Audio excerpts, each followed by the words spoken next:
Auzubillahiminash-shaytanir-rajeem. Bismillahir-rahmanir-rahim. I am Sohaib Jamil and you are watching Sohaib Jamil Literature and Linguistics.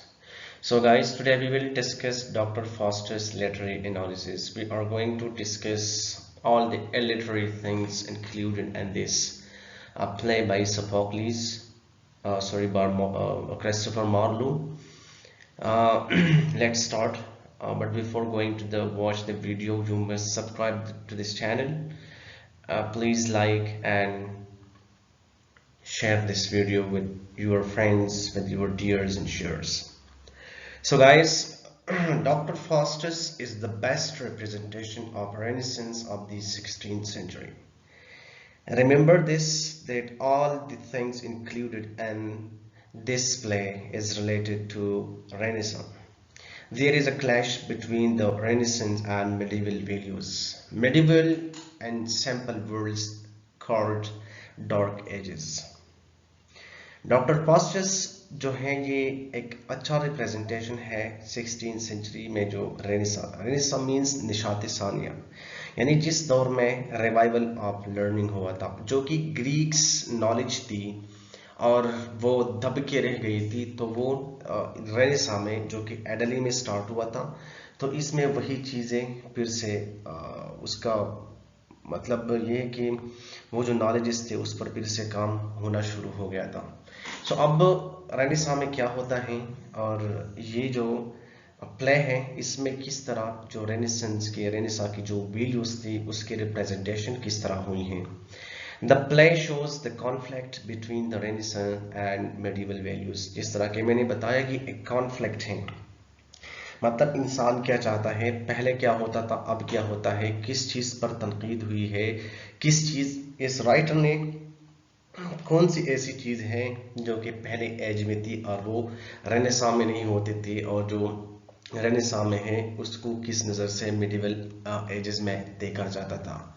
And medieval times जो कि dark ages थी, उसी वक्त God was at the centre of everything. जो कुछ भी होता था उसका मरकज और महबूब क्या था, वो खुदा था। यानी जो भी चीज़ जो भी काम होता था उसका महवर खुदा ही होता था। हर काम में मोरलिटी बहुत ज़्यादा थी। अगर आप देखें तो उस वक्त जो भी प्लेस थे, जो भी वर्क होता था, लिटरेरी हो या कोई भी काम था, इसमें मजहब को यानी खुदा को बहुत बरतरी हासिल थी और हर चीज़ में उसका जिक्र होता था। While man and nature were kept aside, और जो इंसान है और कुदरत है, जो नेचर यूनिवर्स में जो चीज़ें है उसको साइड पे रखा गया था।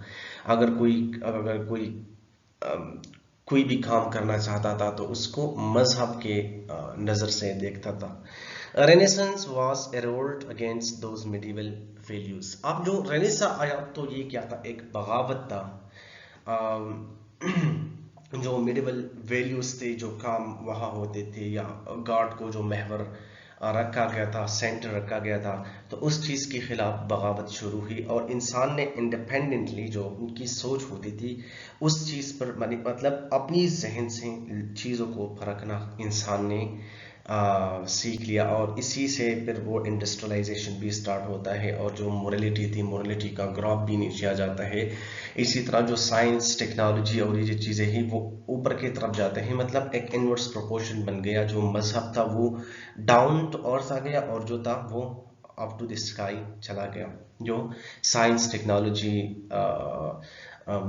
एल्यूजन्स जो थे, उनके नज़र में जो एल्यूजन्स थे उसको डाउन टू अर्थ कर दिया गया, मतलब वो नीचे की तरफ चला गया, और जो साइंस था उसको हर चीज़ समझा जाता था।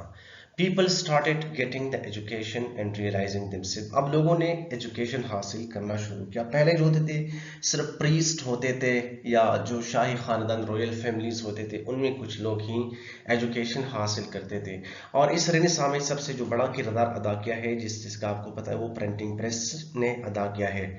जब प्रिंटिंग प्रेस आ गया तो इसके साथ जो किताबें पहले से मौजूद थी उसकी प्रिंटिंग हो गई और ज़्यादा लोगों को एजुकेशन की तरफ उनका रुझान था वो बढ़ गया और उनको चीज़ों को एक्सेस मिल गई, यानी तालीम को एक्सेस मिल गई। तो इसी वजह से लोगों ने फिर एजुकेशन मतलब जो तालीम है वो हासिल करना शुरू किया और जो रियलिटीज़ की हर चीज़ को उन्होंने खुद ही परखना शुरू किया और रियलाइज होते गए। Faustus by pointing out each matter subject of medieval age. अब फास्टस जो है वो हर वो चीज़ जो कि मिडिवल एज में थी उस पर उसने काम करना शुरू किया, उस चीज़ पर उसने खास तवज्जो दी है। और क्या कहता है कि called them of no use, के इसका मतलब ये फजूल चीज़ें हैं और इस इन चीज़ों का कोई मतलब वैल्यू नहीं है। And frustrated of them being a man of renaissance, Renaissance का, निशात सानिया का कि वक्त का एक इंसान, एक शख्स होते हुए ही वेस्ट उसकी ख्वाहिश क्या थी, जिस तरह दूसरे लोग ख्वाहिश रखते थे इसी तरह इस स्कॉलर को, यानी जो डॉक्टर फास्टस हैं, जर्मन एक साइंटिस्ट है, एक स्कॉलर हैं, तो वो क्या चाहता है, टू अक्वायर द नॉलेज, वो जानना चाहता था, वो इल्म हासिल करना चाहता था, इस बात को समझना चाहता था अबाउट गॉड, यानी जो खुदा है उसके बारे में उसने गौर फिक्र करना शुरू किया और वो इसके बारे में चाहता था कि उसको इल्म हो और जो भी चीज़ें हैं जो दूसरों को पता ना हो वो खुद इंडिपेंडेंटली वो चीज़ क्या करे, वो मालूम करे। And questions the existence of God, और इसी ड्रामे में वो जो खुदा है उसकी वजूद के बारे में वो सवालात करता है, उसकी एग्जिस्टेंस के बारे में वो सवालात करता है। Doctor Faustus represents the true nature of human psyche. अब इसमें ये चीज़ है कि जो डॉक्टर फास्टस बजाते खुद है वो इंसान की जो साइकी है, जो असल नेचर है इंसान की साइकी की, उस चीज़ को रिप्रेजेंट करता है। जिस तरह के आम इंसान होते हैं तो इसी तरह उन इंसानों की जो सोच है, जो स्टेरियोटाइप सोच है, वो इसी चीज़ में, यानी डॉक्टर फास्टस के थ्रू वो इस चीज़ को रिप्रेजेंट किया जाता है। Just like doctor Faustus every man is enslaved by his Dzire, जिस तरह के फास्टस कहता है कि हर इंसान अपनी ख्वाहिशात का एक गुलाम है, मतलब ख्वाहिशात ने इंसान को गुलाम बना दिया है। No matter whether it is the desire for wealth, यानी वो ख्वाहिशात क्या है, ख्वाह वो दौलत हो, वो पावर हो, वो ताकत हो और नॉलेज या इल्म हो, मतलब ये तीन तीन जो चीज़ें हैं ये इंसान की फैंटेसी में मौजूद होती है। तो इंसान की जो ख्वाहिशात है, जो फैंटेसी है, वो क्या है, उनका इंसान गुलाम है।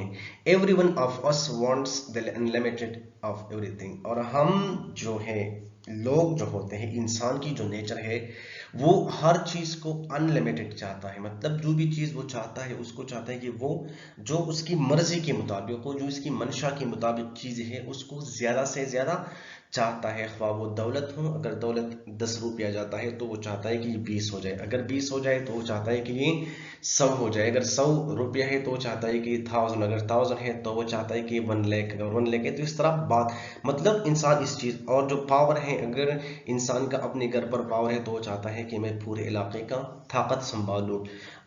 तो इसी तरह जब वो मिल जाता है तो वो फिर सूबे और मुल्क और फिर इसी तरह दूसरी जगहों पर चढ़ाई करते हैं और ताकत हासिल करना चाहते हैं, मतलब अनलिमिटेड जो पावर है वो चाहता है। या जो इल्म है, अगर इंसान के पास मेडिकल के मुताबिक इल्म हो तो वो चाहता है कि मैं इंजीनियरिंग के मुतालिक भी इल्म हासिल करूं, अगर इंजीनियरिंग के मुतालिक भी इल्म हासिल होगी तो वो इंसान चाहता है कि मैं क्या करूं, आगे मैं लिटरेचर पर भी काम करूं, जिसके इसका भी नॉलेज जो है वो मुझे हासिल हो, इसके बारे में भी मुझे इल्म हो।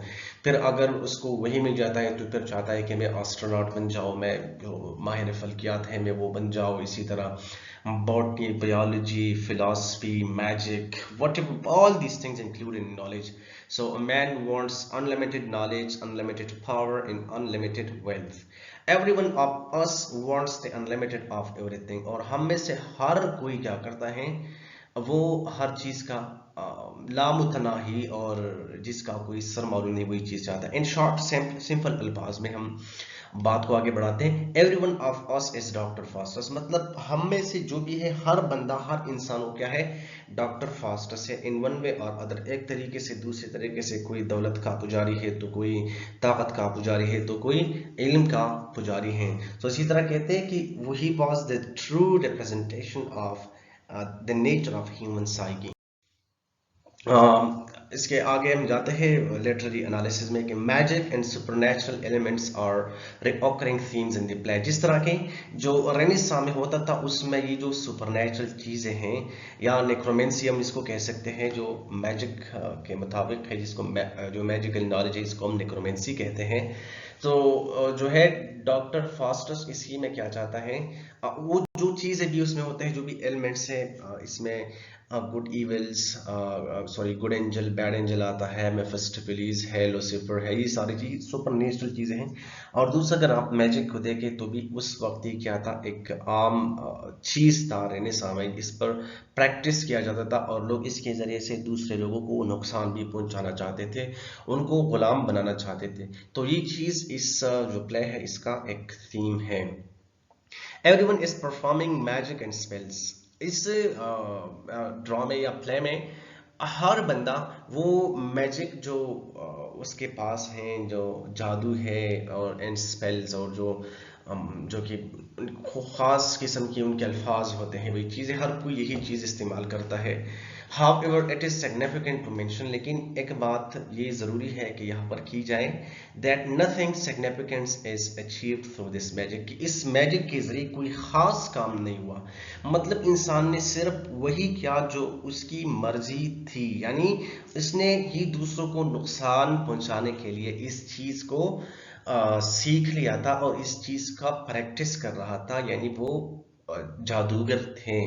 और जादूगरी जो थी वो कोई खास अच्छे मकसद के लिए नहीं थी, कोई भी अच्छा काम इसके जरिए से नहीं हुआ। और अगर दूसरी तरफ देखा जाए तो ये पूरा का पूरा जो मैजिक है या सुपरनैचुरल एलिमेंट्स है, सुपरनैचुरलिज्म है, ये चीज़ें these are good for nothing, it can not give you any fruitful thing. If you think on this, that what is the significance of magic and supernatural elements? This question is possible to have in your paper, so prepare yourself from here that though these things are included in this play, but it is also significant to mention that they have gotten nothing significant through this magic and supernatural knowledge. So this was about the magic and supernatural means the necromancy theme in the play. The play also contains practical jokes. So इसी तरह जो है इस play में practical jokes भी मौजूद है। मतलब एक तो जुबानी होती है, दूसरा इंसानों के साथ होता है वो चीज़ें जो वाक़यात होती है, is a funny thing that serves as a comic break in the play to delight the audience. लोग जो ऑडियंस है उनको खुश रखने के लिए, उनको हंसाने के लिए इस प्ले में कॉमिक जो सीन्स थे वो क्या थे, प्रैक्टिकल जोक्स थे, तो उसमें वो रखे गए हैं। Blood fastest rejection of medieval values, या जो फास्टेस्ट है वो मेडिवल वैल्यूज को क्या करता है, वो रिजेक्ट करता है। And time and again appearance of good and evil angel, और इसमें जो अच्छे और बुरा जो क्या है, एंजल है, फरिश्ता है, उनका जाहिर होना, all these are symbols used by Marlowe in the play to represent artistic ideas. तो इसी तरह उसने इन चीज़ों को शामिल करके मार्लो ने जो है अपने इस प्ले को छान लगा दी है। So it was all about the literary analysis, short literary analysis about this play. यहाँ पर मैं आपसे इजाज़त लेना चाहूँगा। इंशाल्लाह नेक्स्ट वीडियो में मुलाकात होगी। सो आपकी जहन में जो कोई भी सवाल हो, इस हवाले से जो लेक्चर आज मैंने तैयार किया है मैंने आप लोगों के साथ शेयर किया। जो कोई भी अगर सवाल आपके जहन में है तो आप कमेंट बॉक्स में लिख सकते हैं। Thank you very much. अल्लाह हाफिज़। See you next.